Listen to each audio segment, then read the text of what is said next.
नमस्कार। आज हम एक बहुत ही विशाल विषय की गहराई में उतर रहे हैं। ये विषय जुड़ा है महात्मा गांधी के विचारों और उनके जीवन के एक बहुत बड़े संकलन से। महात्मा गांधी के संकलित कार्य, मतलब collected works of Mahatma Gandhi. और आज जो हम बात कर रहे हैं ना, वो असल में इसी विशाल संग्रह पर एक डिटेल्ड रिव्यू है, उसी पर बेस्ड है। हमारा मकसद क्या है ये समझना कि भाई ये जो 100 से ज्यादा वॉल्यूम्स का कलेक्शन है, ये सिर्फ एक हिस्टोरिकल डॉक्यूमेंट क्यों नहीं है, क्यों ये उससे कहीं ज्यादा है। तो रिव्यू के आईने से देखेंगे कि गांधी जी के विचारों का सफर कैसा रहा, उनके प्रयोग, उनकी आत्मा की खोज, ये सब इसमें कैसे झलकता है। तो चलिए इस ज्ञान के महासागर में एक डुबकी लगाते हैं। सच कहूं तो इसका स्केल ही अपने आप में सोचने वाला है। बिल्कुल, और इसका स्केल ही से इतना खास बनाता है। सोचिए 1884 जब वो एक स्टूडेंट ही थे, वहां से लेकर 1948 तक, उनके जीवन के अंत तक लगभग 64 साल, किसी एक व्यक्ति का पब्लिक लाइफ, उसकी सोच, उसके काम का इतना मुकम्मल रिकॉर्ड शायद ही कहीं और मिलेगा। ये उनके जीवन का पूरा नक्शा है एक तरह से। तो सबसे पहले इसी विशालता और स्ट्रक्चर पर ही बात करते हैं।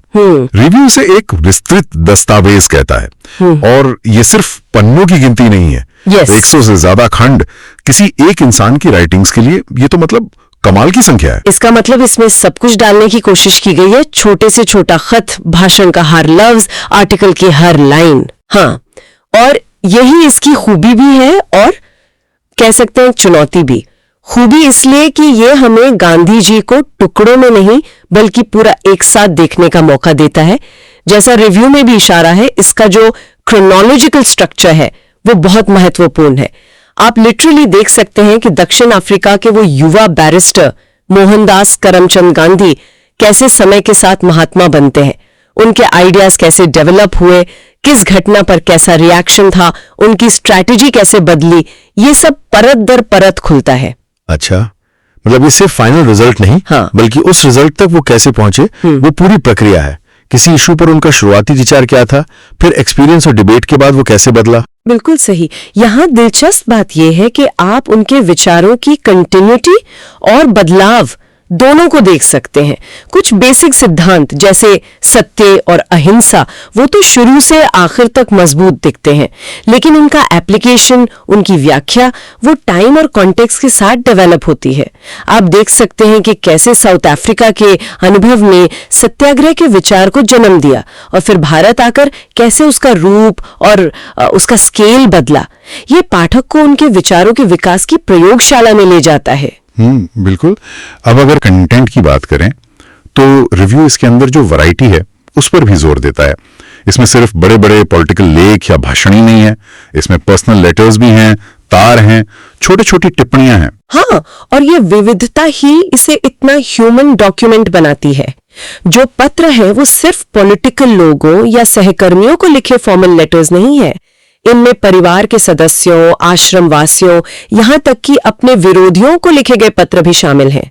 रिव्यू शायद इसी बात पर रोशनी डालता है कि ये पत्र उनके पर्सनल रिश्ते, उनकी चिंताएं, उनका सेंस ऑफ ह्यूमर और कभी-कभी उनकी झुंझलाहट, उसको भी सामने लाते हैं। ये दिखाते हैं कि एक महात्मा रोजमर्रा की जिंदगी में कैसा था। अच्छा, मतलब निजी और सार्वजनिक जीवन के बीच की दीवार कुछ हद तक गिर जाती है इनमें। हाँ, बिल्कुल, एक तरह से कह सकते हैं। वे दिखाते हैं कि उनके लिए निजी और सार्वजनिक जीवन, या कहिए राजनीति और नैतिकता, ये अलग अलग कंपार्टमेंट नहीं थे। उनके पर्सनल सिद्धांत उनके पॉलिटिकल कामों को प्रभावित करते थे, और पॉलिटिकल चुनौतियां उनके निजी जीवन और सोच को। रिव्यू का ये पॉइंट महत्वपूर्ण है कि ये पत्र उनके विचारों को सिर्फ बौद्धिक स्तर पर नहीं बल्कि इमोशनल और प्रैक्टिकल लेवल पर भी समझने में मदद करते हैं। और पत्रों के अलावा रिव्यू उनके भाषणों और लेखों का भी जिक्र करता है। शायद इनमें उनके मुख्य विचार ज्यादा साफ तौर पर आते हैं। निश्चित रूप से भाषण और लेख तो उनके विचारों के स्तंभ हैं, पिलर्स हैं। रिव्यू बताता है कि इनमें हमें स्वतंत्रता संग्राम की स्ट्रेटजीज का डिटेल्ड एनालिसिस मिलता है। सत्याग्रह यानी सत्य के लिए आग्रह, अन्याय का शांतिपूर्ण लेकिन मजबूती से प्रतिरोध, उसका सिद्धांत और व्यवहार दोनों की व्याख्या मिलती है। अहिंसा को वे सिर्फ हिंसा न करने तक ही नहीं रखते, बल्कि उसे एक एक्टिव पॉजिटिव शक्ति के रूप में पेश करते हैं। प्रेम और आत्मबल की शक्ति, ये लेख और भाषण इन जटिल कॉन्सेप्ट्स को स्पष्ट करते हैं। यहाँ एक और पहलू है जिस पर व्यू खास ध्यान दिलाता है और जो मुझे पर्सनली बहुत बहुत इंटरेस्टिंग लगता है, वो है उनका आत्ममंथन। ऐसा लगता है कि वे लगातार खुद से सवाल पूछते थे, अपने ही कामों और विचारों का रिव्यू करते थे। ये गांधी जी के व्यक्तित्व और उनके लेखन की शायद सबसे खास बातों में से एक है। रिव्यू इस बात को सही पकड़ता है। उनके लेखों में, खासकर उनकी आत्मकथा सत्य के प्रयोग और दूसरे लेखों में, ये साफ दिखता है कि वे अपनी गलतियों को स्वीकार करने, उनसे सीखने और खुद को लगातार बेहतर बनाने की कोशिश में लगे रहते थे। वे अपने प्रयोगों के बारे में लिखते थे, चाहे वो डाइट के प्रयोगों, ब्रह्मचर्य के या सामाजिक सुधारों के, और पूरी ईमानदारी से उनकी सफलता या असफलता का एनालिसिस करते थे। क्या रिव्यू कोई उदाहरण देता है कि ये आत्ममंथन उनके पब्लिक लाइफ या लीडरशिप को कैसे प्रभावित करता था? रिव्यू सीधे तौर पर शायद उदाहरण ना दे, लेकिन वो इस ट्रेंड के महत्व को रेखांकित करता है। ये जो सेल्फ एनालिसिस था, ये उन्हें जमीन से जोड़े रखता था। ये उन्हें अपने फॉलोअर्स और यहाँ तक कि विरोधियों के प्रति भी ज्यादा खुला और रिसेप्टिव बनाता था। जब कोई लीडर पब्लिकली अपनी कमियों या शंकाओं पर विचार करता है, तो ये एक अलग तरह का भरोसा पैदा करता है। ये पहलू आज की लीडरशिप के लिए भी एक गहरा सबक है। क्या पब्लिक लाइफ में सेल्फ क्रिटिसिज्म और ट्रांसपेरेंसी संभव है, और अगर हाँ, तो उसका क्या असर हो सकता है? गांधी का लेखन इस सवाल को बार बार हमारे सामने रखता है। चलिए अब उन बुनियादी विचारों पर आते हैं जो इस संग्रह में बार बार उभरते हैं और जिनकी रेलेवेंस पर रिव्यू जोर देता है। सत्य और अहिंसा तो खैर सेंटर में है ही। रिव्यू कहता है कि गांधी के लिए ये सिर्फ नैतिक गुण नहीं थे, बल्कि बदलाव के सबसे शक्तिशाली औजार थे। हाँ, और ये समझना जरूरी है कि उनके लिए सत्य सिर्फ सच बोलना नहीं था, बल्कि अस्तित्व की जो सच्चाई है उसे समझना और उसके मुताबिक जीना था। अहिंसा सिर्फ शारीरिक हिंसा न करना नहीं, बल्कि मन, वचन और कर्म से किसी को पीड़ा न पहुंचाना, और उससे भी आगे बढ़कर सबके प्रति प्रेम और करुणा का भाव रखना था। रिव्यू इस बात पर प्रकाश डालता है कि गांधी का मानना था कि स्थायी सामाजिक और राजनीतिक बदलाव डराने, धमकाने या हिंसा से नहीं आ सकता, बल्कि हृदय परिवर्तन और नैतिक शक्ति के जागरण से ही संभव है। और आज के कॉन्टेक्स्ट में इसकी रेलेवेंस को रिव्यू कैसे देखता है? देखिए, अगर हम आज दुनिया को देखें, युद्ध, आतंकवाद, सामाजिक टकराव, पॉलिटिकल पोलराइजेशन, तो हिंसा और असत्य के अलग अलग रूप हमें हर तरफ दिखाई देते हैं। ऐसे में रिव्यू गांधी के अहिंसा के सिद्धांत को एक प्रैक्टिकल ऑप्शन के रूप में पेश करता है। ये शायद ये तर्क देता है कि आज की जो जटिल समस्याएं हैं, उनका समाधान ज्यादा शक्तिशाली हथियारों या ज्यादा चालाक राजनीतिक चालों में नहीं है, बल्कि संवाद, सहानुभूति और नैतिक साहस में खोजना होगा।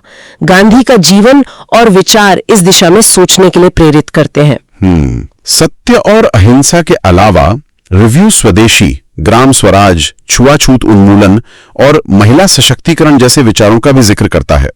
इन्हें आज कैसे देखा जा सकता है? ये विचार भी हैरानी की बात है कि आज भी कितने प्रासंगिक हैं। स्वदेशी की बात करें, जिसका सरल अर्थ है अपने देश का, तो रिव्यूज इसे सिर्फ विदेशी चीजों के बायकॉट तक सीमित नहीं रखता। वो बताती हैं कि गांधी के लिए ये आर्थिक आत्मनिर्भरता के साथ साथ सांस्कृतिक और नैतिक आत्मनिर्भरता का भी प्रतीक था। आज जब हम ग्लोबलाइजेशन वर्सेस लोकलिज्म, बड़ी मल्टीनेशनल कंपनीज वर्सेस छोटे लोकल बिजनेसेस की बहस देखते हैं, तो गांधी का स्वदेशी का विचार नए मायने ले लेता है। यह हमें अपनी जड़ों से जुड़ने और लोकल कम्युनिटीज को मजबूत करने की बात करता है। और ग्राम स्वराज यानी गांवों का अपना शासन। हाँ, ग्राम स्वराज का कॉन्सेप्ट यानी पॉलिटिकल और इकोनॉमिक पावर का डिसेंट्रलाइजेशन, ताकि गांव अपनी जरूरतों के लिए आत्मनिर्भर बन सके, आज भी डेवलपमेंट के एक वैकल्पिक मॉडल के रूप में महत्वपूर्ण है। जब हम शहरीकरण की चुनौतियों, ग्रामीण संकट और जमीनी लोकतंत्र की कमजोरियों को देखते हैं, तो ग्राम स्वराज का विचार एक दिशा दे सकता है। रिव्यू शायद ये इशारा करता है कि ये सिर्फ अतीत का सपना नहीं, बल्कि भविष्य के सस्टेनेबल डेवलपमेंट का एक संभावित रास्ता हो सकता है। और सामाजिक बुराइयों जैसे छुआछूत और जेंडर इनइक्वालिटी पर उनके विचार। इन मुद्दों पर गांधी का संघर्ष उनके काम का एक बहुत अहम हिस्सा था। छुआछूत को वे हिंदू धर्म पर एक कलंक मानते थे और इसके खिलाफ उन्होंने लगातार आवाज उठाई और काम किया। इसी तरह वे महिलाओं की समानता और पब्लिक लाइफ में उनकी भागीदारी के मजबूत समर्थक थे। रिव्यू बिल्कुल सही कहता है कि ये लड़ाइयां आज भी जारी हैं। भले ही उनके रूप बदल गए हों, लेकिन जातिगत भेदभाव और लैंगिक असमानता आज भी हमारे समाज की कड़वी सच्चाई है। गांधी के विचार और कार्य आज भी इन संघर्षों को प्रेरणा और नैतिक बल देते हैं। जिस तरह उनके विचार गहरे और असरदार थे, उसी तरह रिव्यू उनकी कहने की शैली यानी उनकी राइटिंग स्टाइल पर भी ध्यान दिलाता है।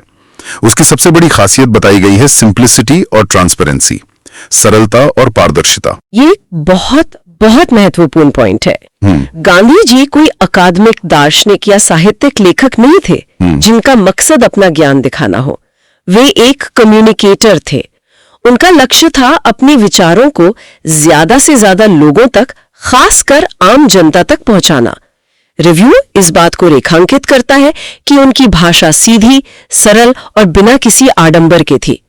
वे मुश्किल विचारों को भी ऐसी भाषा में रखते थे जिसे एक सामान्य पढ़ा लिखा व्यक्ति आसानी से समझ सके। ऐसा लगता है मानो वे सीधे रीडर से बात कर रहे हों। क्या इस सरलता का कोई खास मकसद था, सिवाय इसके कि ज्यादा लोग समझ सकें? हाँ, यहाँ ध्यान देने वाली बात है कि ये सरलता सिर्फ भाषा की बात नहीं थी, ये उनके विचारों की भी अनुरूप थी। सत्य और पारदर्शिता उनके जीवन के मूल मंत्र थे और वही उनकी लेखनी में भी झलकता है। इसमें कोई छिपाव, कोई लाग लपेट नहीं दिखती। इससे पढ़ने वाले और लिखने वाले के बीच एक भरोसे का रिश्ता बनता है। रिव्यू शायद ये भी बताता है कि इसी सरल और ईमानदार शैली ने उनके आंदोलनों को जन आंदोलन बनाने में बड़ी भूमिका निभाई। लोग उनकी बातों से जुड़ाव महसूस करते थे क्योंकि भाषा अपनी लगती थी, विचार सच्चे लगते थे। तो एक तरह से उनकी कम्युनिकेशन स्टाइल खुद ही बदलाव का एक शक्तिशाली औजार बन गई। तो इस सब का कुल मिलाकर मतलब क्या निकलता है?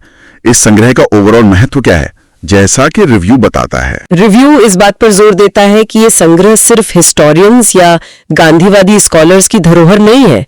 ये हर उस व्यक्ति के लिए एक अनमोल संसाधन है जो भारत के स्वतंत्रता संग्राम की आत्मा को, गांधी के विचारों की गहराई को और एक असाधारण जीवन जीने के संघर्ष और प्रयोगों को समझना चाहता है। इसे एक जीवंत दस्तावेज कहना बिल्कुल सही है, क्योंकि ये गांधी को सिर्फ एक राजनीतिक हस्ती या संत के रूप में नहीं दिखाता, बल्कि एक चिंतक, एक समाज सुधारक, एक रणनीतिकार और सबसे बढ़कर सत्य की लगातार खोज में लगे एक इंसान के रूप में दिखाता है। और एक प्राइमरी सोर्स होने के नाते इसका क्या विशेष महत्व है? इसका महत्व अतुलनीय है। प्राइमरी सोर्स का मतलब है कि आप सीधे मूल व्यक्ति के शब्दों को पढ़ रहे हैं, बिना किसी दूसरे की व्याख्या या विश्लेषण के।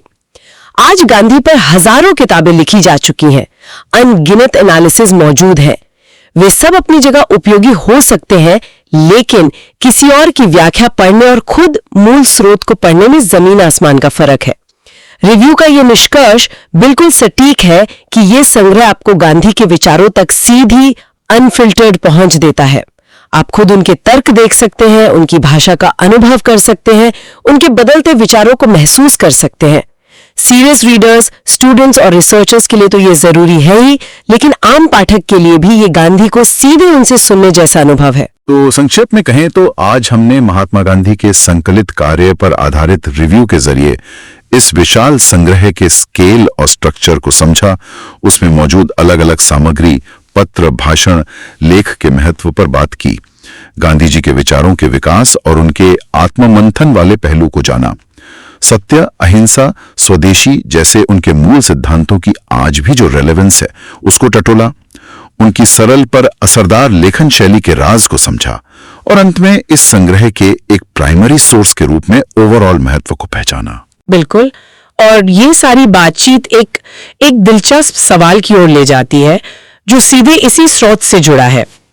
गांधी के जीवन और विचारों का इतना बारीक, इतना डिटेल्ड डॉक्यूमेंटेशन हुआ जो आज हमें उन्हें इतनी गहराई से समझने में मदद करता है। ये सोचने पर मजबूर करता है कि आज के दौर में जब इंफॉर्मेशन का इतना विस्फोट है, हमारे समय के नेताओं, विचारकों, कलाकारों, वैज्ञानिकों, मतलब समाज पर गहरा असर डालने वाले लोगों के विचारों और कामों का डॉक्यूमेंटेशन किस तरह हो रहा है। क्या भविष्य की पीढ़ियां आज के दौर की जटिलताओं, बहसों और व्यक्तित्व को उतनी ही प्रामाणिकता से समझ पाएंगी जितनी हम गांधी को उनके अपने शब्दों से समझ पाते हैं? सोशल मीडिया की वो पल भर की पोस्ट्स और एडिटेड इंटरव्यूज के परे क्या कोई स्थायी रिकॉर्ड बन रहा है? ये वाकई एक गंभीर और सोचने वाला सवाल है। भविष्य हमें कैसे याद रखेगा, ये इस पे भी निर्भर करता है कि हम अपने समय का कैसा रिकॉर्ड छोड़ के जाते हैं। और गांधी जी के आत्मविश्लेषण और आत्म सुधार वाले पहलू से एक और बात निकलती है। आज के इस तेज रफ्तार, अक्सर कड़वाहट भरे पब्लिक लाइफ में क्या अपनी सीमाओं को स्वीकार करने, गलतियों से सीखने और लगातार बेहतर बनने की कोशिश का कोई स्थान बचा है? गांधी का लेखन इस दिशा में भी एक आईना दिखाता है। निश्चित रूप से ये संग्रह सिर्फ अतीत का दस्तावेज नहीं, बल्कि वर्तमान और भविष्य के लिए भी सवालों और संभावनाओं का खजाना है। तो इन्हीं सवालों और विचारों के साथ आज की इस चर्चा को यहीं रोकते हैं। उम्मीद है कि महात्मा गांधी के विचारों के इस महासागर की हमारी ये छोटी सी यात्रा श्रोताओं को और जानने के लिए और शायद खुद इन संकलित कार्यों के कुछ हिस्सों को पढ़ने के लिए प्रेरित करेगी।